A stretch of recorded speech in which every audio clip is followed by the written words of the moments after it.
আসসালামু আলাইকুম।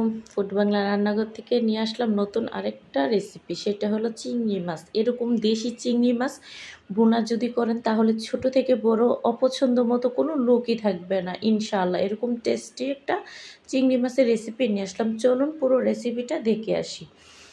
এখানে আমি প্রথমত দেশি চিংড়ি নিয়েছি এবং পরিষ্কার করে ধুয়ে কেটে পানি ঝরিয়ে এটার মধ্যে সামান্য একটু লবণ হলুদ দিয়ে মেখে নিয়েছি।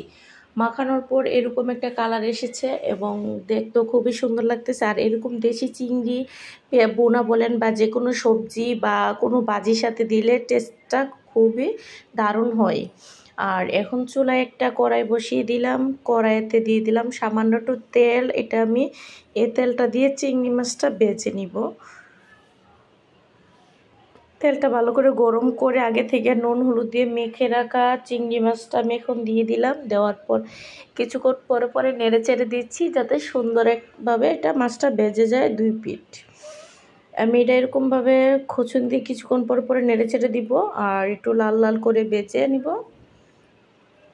এই চিংড়ি মাছ দিয়ে যে কোনো ভাজি অনেক ভালো লাগে। আর চিংড়ি মাছ অপছন্দ করার মতো কোনো প্রশ্নই আসছে না। এরকমভাবে যদি রান্না করেন তাহলে টিপটিপরে অনায়াসে আপনার পেট ভরে ভাত খেয়ে নিতে পারবেন। আর এই চিংড়ি মাছ ছোট থেকে বড় সবারই খুব পছন্দের একটি মাছ। আজকের রেসিপি ফলো করলে আপনার রান্নার দ্বিগুণ টেস্ট বেড়ে যাবে। আমার চিংড়ি মাছটা ভাজা হয়ে গেছে, আমি এখন নামিয়ে নিয়েছি। আর এই তেলে সামান্য আর একটু তেল দিয়েছি, দিয়ে দিলাম 1 কাপ পরিমাণ পেঁয়াজ কুচি। যেহেতু আমি এটা বোনা করব তার জন্য পেঁয়াজের পরিমাণ একটু বেশি দেবো। আমি এখানে প্রথমত পরে অফ ক্যামেরাতে আরও অনেক পেঁয়াজগুলো দিয়েছি, তা না হলে পেঁয়াজ অল্প অল্প রাখছিল।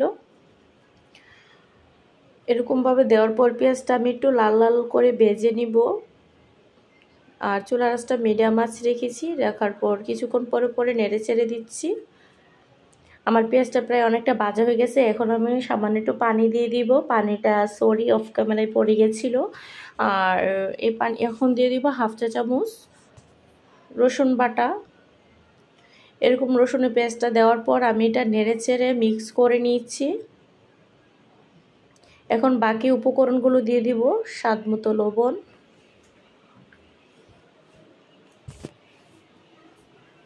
দিয়ে দিলাম হলুদের গুঁড়ো 1 চা চামচ, দিয়ে দিব জালটা আপনাদের নিজেদের অনুযায়ী দিবেন এবং টেস্ট অনুযায়ী। আমি এখানে 1.5 টেবিল চামচ দিয়ে দিলাম মরিচের গুঁড়ো।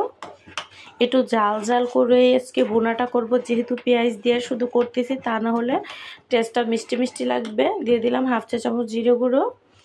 দেওয়ার পর আমি সুন্দরটিকে মশলাটা এখানে কষা কষা করে নিব এবং যে মশলাগুলো গুঁড়ো এবং রসুনের পেস্ট দিয়েছি এটা সুন্দরভাবে একটা ভাজা ভাজা হয়ে যাবে।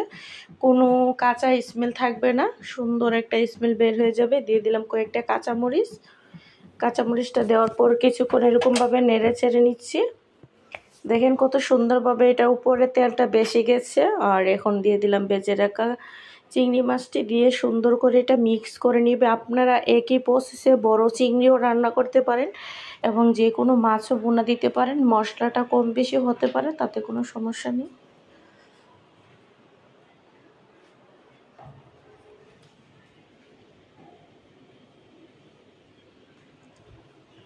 আমার চিংড়ি মাছটা ভালো করে আমি কষানোর পর দিয়ে দিলাম পরিমাণ মতো পানি। পানিটা এ পর্যন্তই দিব, যেহেতু আমি এটা বোনা বোনা দিব তার জন্য আমি বেশি পানি দিব না, আপনারা কম বেশি দিতে পারেন। আমার এটা পারফেক্ট হয়ে গেছে। এখন আমি দিয়ে দেবো বেশ কটা ধনেপাতা কুচি। ধনেপাতা কুচিটা দেওয়ার কারণে চিংড়ি মাছের বোনার টেস্টটা দ্বিগুণ বেড়ে যাবে আর সুন্দর একটা স্মেল এসে গেছে। আমার তরকারিটা পারফেক্টভাবে হয়ে গেছে। আজকের এই রেসিপিটা আপনাদের কাছে কেমন লেগেছে অবশ্যই জানাবেন এবং আমার চ্যানেলটাকে এখনও যারা সাবস্ক্রাইব করেন নাই চ্যানেলটাকে সাবস্ক্রাইব করে যাবেন, বেল নোটিফিকেশন অন করে রাখবেন। আমি নিত্য নৈদিন যে ভিডিওটা আপলোড করব আপনাদের কাছে পৌঁছে যাবে। নোটিফিকেশন যাওয়ার সাথে সাথে আমার চ্যানেল এবং ভিডিওটাকে ফুল ওয়াচ করে লাইক কমেন্ট করে দিয়ে যাবেন। এরকম লোভনীয় রেসিপিটা যদি আপনারা বাসায় ট্রাই করতে চান, অবশ্যই রেসিপিটা ফলো করবেন, ভিডিওটা ফুল ওয়াচ করবেন। সবাই ভালো থাকবেন, দেখা হবে নতুন আরও একটা ভিডিও নিয়ে। আপনাদের কারোর ভিডিও রেসিপি লাগলে অবশ্যই কমেন্ট করবেন, আমি আপনাদের কমেন্টে